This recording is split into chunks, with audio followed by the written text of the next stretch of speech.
बिस्मिल्लाहिर्रहमानिर्रहीम अस्सलाम वालेकुम। भाई सऊदीया जो है वो 1 साल की वैलिडिटी का उम्रे का वीज़ा दे रहा है। और ये मैंने आप लोगों को न्यूज़ कुछ दिनों पहले दी। बहुत सारे दोस्तों ने मुझे झूठा कहा, बहुत सारे लोगों ने कहा कि भाई इनको खुद कुछ नहीं पता, ये हमें क्या बताएंगे। और बहुत सारे लोग जो है ना वो कुछ कन्फ्यूजन का शिकार है। बहुत सारे दोस्तों ने उस वीडियो पे, मेरी कई वीडियोज़ पे बहुत सारे कमेंट्स किए, बहुत सारे सवालात किए। तो आप लोगों के सवालात के जवाबात भी देता हूँ कि भाई अकामा वाले क्या करेंगे, फिर ये रमज़ान में इस वीज़े का क्या होगा, हज के दौरान क्या होगा, हम किस तरह स्टे कर सकते हैं, कैसे नहीं कर सकते हैं, क्या है मल्टीपल एंट्री वीज़ा, कैसा होता है, क्या क्या चीज़ें, सारी चीज़ें मैं आप लोगों को वीडियो में बताता रहूँगा। तो सबसे पहली बात जो मैं आप लोगों को बताऊँगा भाई वो ये है कि सऊदीया में उम्रे का वीज़ा अब जो मिल रहा है वो कितने दिन का मिल रहा है, 365 दिन, यानी कि 1 साल का। और वो भी मल्टीपल एंट्रीज़ के साथ। क्योंकि अगर 1 साल का कोई वीज़ा है तो उसका मतलब हरगिज़ ये नहीं होना चाहिए कि एक बार आए और पूरे 1 साल रह कर जाएँ। सऊदीया ने कुछ शराइत रखी हैं, वो शराइत समझने की कोशिश कीजिएगा।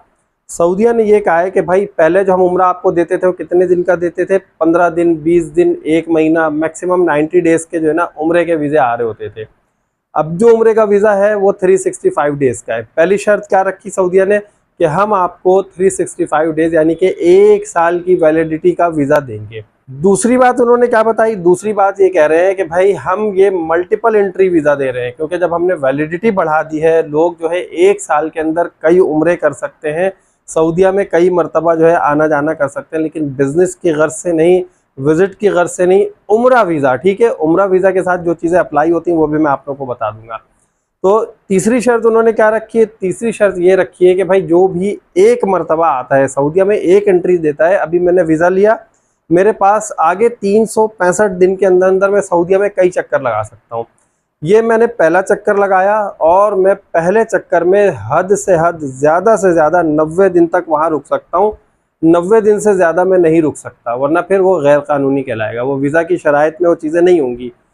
कुछ लोगों ने ये कहा है कि भाई 10 दिन अभी चले जाएं, बाद में जो है आपके पास 80 दिन होंगे, आप 80 दिन को डिवाइड कर लें तो 90 दिन अभी भी रुकना है। ऐसा हरगिज़ नहीं है। उन्होंने क्लियर बता दिया है कि भाई अब अगर आप उम्रा वीज़ा पे आते हैं और एक एंट्री में आप ज़्यादा से ज़्यादा 90 दिन यहाँ पर स्टे कर सकते हैं। अब वो कहाँ करें, कैसे करें, वो आपके ऊपर डिपेंड करता है। बहुत सारे लोग ये कह रहे हैं कि भाई 90 दिन हम स्टे करेंगे तो 90 दिन का क्या हमें खाना लेना पड़ेगा, 90 दिन के लिए हम क्या करेंगे, कैसे करेंगे। तो भाई पहले भी 90 दिन का ही वीज़ा दे रहा था सऊदीया, लेकिन उस पर लोग जो है अपना पैकेज बनवाते थे, 15 दिन का, 20 दिन का, 25 दिन का, महीने भर का, 40 दिन का, 45 दिन का, उस हिसाब से जाते थे। तो अभी भी वैसे ही जाए ना। अब आपको फैसिलिटीज़ क्या मिल रही है ये सुन लीजिए भाई। देखें, वीज़ा के कोई पैसे नहीं बढ़े हैं, कोई चार्जेस नहीं बढ़ाए हैं, आवाम के साथ जो है कोई ज़्यादती नहीं हो रही है। आवाम को यहाँ पर जो है ना फैसिलिटेट किया जा रहा है, उन्हें सहूलियात मुहैया की जा रही हैं। ये कह रहे हैं कि आप जो है इसी वीज़े पर बार बार आ सकते हैं। आपको वीज़ा की जो फ़ीस बनती है ना, कोई 650 रियाल, 700 रियाल, कोई 750 भी लेता है, वो बार बार नहीं देना, 1 साल के अंदर अंदर इसी वीज़ा को दोबारा इस्तेमाल कर लेंगे। क्योंकि पहले जो वीज़ा मिल रहा था वो सिंगल एंट्री था, 90 डेज़ का था। अभी जो वीज़ा मिल रहा है वो मल्टीपल एंट्री का है और 365 दिन का है। तो ये बात जहन में रख लीजिए कि नुकसान कहीं से नहीं है। पैकेज आपने लेना, अपने पैकेज के हिसाब से जाएँ। अब बात करते हैं भाई, ये तो पॉलिसीज़ थी कि किस किस तरह इस पर अमल दरामद करना है। 90 दिन मैक्सिमम आप वहाँ पे स्टे कर लिया आपने, वहाँ से निकल के आ गए, अगले दिन दोबारा जो है आप उसी वीज़ा के ऊपर जो है वो तमाम चीज़ें जो एप्लीकेबल होती है ना, कि भाई होटल की बुकिंग होनी चाहिए, ट्रांसपोर्टेशन की बुकिंग होनी चाहिए, आपका जो है इंश्योरेंस वगैरह उसी में है। फिर अब खाना भी उन्होंने ज़रूर उसके साथ कर दिया कि भाई वो मैंडेटरी है, कंपलसरी है, खाना भी आपको उसके साथ ही ऐड करवाना होगा। यकम रबीउल अव्वल से यह होगा, अभी नहीं हुआ है। तो फिर क्या है भाई, ये जब ये सारी चीज़ें आप करवाएंगे, इन तमाम चीज़ों के साथ जो है आप दोबारा जा सकते हैं। लेकिन अब आपको उम्रा वीज़ा की फ़ीस नहीं देनी होगी, बल्कि आपको सिर्फ अब खाने की फ़ीस देनी होगी। भाई खाने की फ़ीस है या जो ट्रांसपोर्टेशन वगैरह के चार्जेस है, शायद वो देना पड़ेगा। तो अभी तक कोई भी जो है मेरे जानने वालों में या मेरे जो भी लोग हैं उनमें से कोई ऐसा नहीं जिसने अभी दोबारा विजिट किया हो, उम्रे पर दोबारा गया हो, क्योंकि अभी रिसेंटली ये जो है ना पॉलिसी इन्होंने अपडेट की है। अच्छा, अब हम आते हैं उन दोस्तों की तरफ जिन दोस्तों ने बहुत सारी बातें पूछी हैं। कुछ लोगों ने कहा कि भाई रमज़ान में इस वीज़े पे हम जा सकते नहीं जा सकते। रमज़ान में आप जा सकते हैं, मुहर्रम में जा सकते हैं, आप शाबान में जा सकते हैं, आप शव्वाल में जा सकते हैं।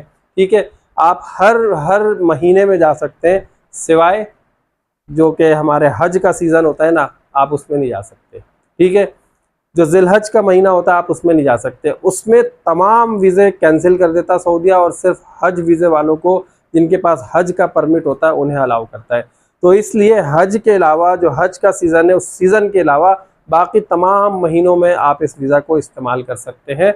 और ये वीज़ा जो इस्तेमाल होगा सिर्फ़ और सिर्फ उम्रा वीज़ा होगा। किसी दोस्त ने सवाल ये किया कि भाई हम जो है फ़लाँ शहर में रहते हैं, हम फ़लाँ शहर में रहते हैं, हम अगर अपनी फैमिली को 20 दिन के लिए बुलाएं या 30 दिन के लिए बुलाएं या 90 दिन के लिए बुलाएं तो हम क्या करेंगे, मतलब हमें क्या उसकी रिहाइश लेनी पड़ेगी, हमें उसके लिए खाना भी साथ में लेना पड़ेगा। ये तो हमारे लिए बड़ी ज़्यादती हो जाएगी, क्योंकि हमारे पास अपनी रिहाइश है, अपना खाना है, हम अपने घर से अपनी फैमिली को बुलाना चाह रहे हैं ताकि हमारे साथ आकर रह सकें। तो भाई ऐसे तमाम दोस्तों को बता दूं, जितने भी वहाँ पर अकामा होल्डर हैं, जितने भी दोस्त वहीं सऊदीया में रहते हैं, तो भाई आप लोग अपनी फैमिली को फैमिली विजिट वीज़ा पर बुलाइए, और फैमिली विजिट वीज़ा पर उम्रा भी करने दिया जाता है। ठीक है, ये बात जहन में रख लीजिए। उम्रा हर तरह के वीज़े पे हो जाता है, tourist visa, family visit visa, work visa, इन तमाम वीज़ों के ऊपर जो है ना आपको उम्रे की इजाज़त होती है, उम्रे से नहीं रोकते हैं। लेकिन जो स्पेसिफिक उम्रा वीज़ा होता है ना, उस पर पाबंदियाँ हैं कि उस पर आप कोई कारोबार नहीं कर सकते हैं, कोई आप वहाँ पे काम नहीं कर सकते हैं, कोई मतलब कोई भी बिज़नेस वगैरह इस तरह की एक्टिविटी नहीं कर सकते हैं। आप कहीं और जो है 2-4 दिन 10 दिन के लिए सैर व सियाहत के लिए नहीं जा सकते। वैसे जाना है, वैसे सऊदीया जो है मतलब ये कहता है कि भाई ठीक है, हम जो है वो वीज़ा के ऊपर जो आ रहे हैं, वीज़ा तो है वैलिड वीज़ा, किसी और शहर जाएँ 1-2 दिन के लिए किसी से मिल के वैसे आ सकते हैं। तो इन तमाम चीज़ों की इजाज़त है उसमें। लेकिन कुछ जो कंट्रीज़ के लोग होते हैं, उनकी जो कुछ हरकतें, उसकी वजह से सऊदीया क्या कहता है, भाई उम्रे पे आए हो, उम्रा करो, सीधा सीधा जाओ। तो अभी बहुत सारे लोगों के साथ ऐसी पाबंदियां भी कर दी गई हैं। तो जो उम्रा वीज़ा है ना, उस पर जो चीज़ें अप्लाई होती हैं, उसके साथ आपको ट्रांसपोर्टेशन भी चाहिए, खाना भी चाहिए, जो मैंने आपको पहले बातें बता दी हैं, वो सिर्फ और सिर्फ उम्रा वीज़ा पर है। जब आप फैमिली विजिट वीज़ा लेंगे तो आपको तो इन तमाम चीज़ों की ज़रूरत ही नहीं पड़नी बिल्कुल भी। तो ये बात जहन में बिठा लीजिएगा। और बाकी जितने भी लोग उम्रे पे जाना चाहते हैं, भाई उम्रे पे जाएं, एक साल में कई मरतबा जा सकते हैं, 10-10, 15-15 दिन के हर महीने पैकेज लेके हर महीने आप जाते रहें। ठीक है, आपको रबीउल अव्वल के बाद से खाने के पैसे देने होंगे, ट्रांसपोर्टेशन की जो कॉस्ट होती है वो देनी पड़ेगी, इंश्योरेंस वगैरह आपका तो पूरे साल का इस पे चलता रहेगा, तो कोई मसला नहीं है। तो आपके पास जो है जो वीज़ा वाली फ़ीस होती है ना, जो 700, 600, 650 रियाल, उसमें कमी आ जाएगी। तकरीबन मेरे हिसाब से जो है ना आपको 70 से 80% की बचत होगी, ये 600-700 रियाल वाली बात जो मैं कर रहा हूँ। ठीक है, तो यहाँ तक मैं समझता हूँ कि भाई आप लोगों के मामला अब क्लियर हो जाने चाहिए कि जो 1 साल का मल्टीपल एंट्री का उम्रे का वीज़ा है, उस पर हम क्या कर सकते हैं, क्या नहीं कर सकते हैं, किस तरह जा सकते हैं, कैसे जा सकते हैं। मैंने आप लोगों को तमाम बातें बताती हैं। लेकिन फिर भी अगर किसी दोस्त का कोई क्वेश्चन हो तो भाई वीडियो कंप्लीट देख के क्वेश्चन किया करें। वीडियो में वो बातें पहले मैं बता चुका होता हूँ, कई बार बता चुका होता हूँ, लेकिन फिर भी लोग वही सवाल आके कर देते हैं। मेरा ख्याल है वीडियो देखते हैं और देख के 1-2 मिनट की वीडियो के बाद फ़ौरन से वो सवाल कर देते हैं। वीडियो कंप्लीट देखें, आपकी तमाम बातों का जो है ना उसमें जवाब मौजूद होता है। लेकिन फिर भी कन्फ्यूजन अगर क्लियर करना है तो आप लोग सवाल पूछ सकते हैं। उम्मीद करता हूँ वीडियो आप लोग को अच्छी लगी होगी। वीडियो अच्छी लगी तो भाई जल्दी से लाइक करें। चैनल को जिन दोस्तों भाइयों बहनों ने सब्सक्राइब नहीं किया, सब्सक्राइब कीजिए।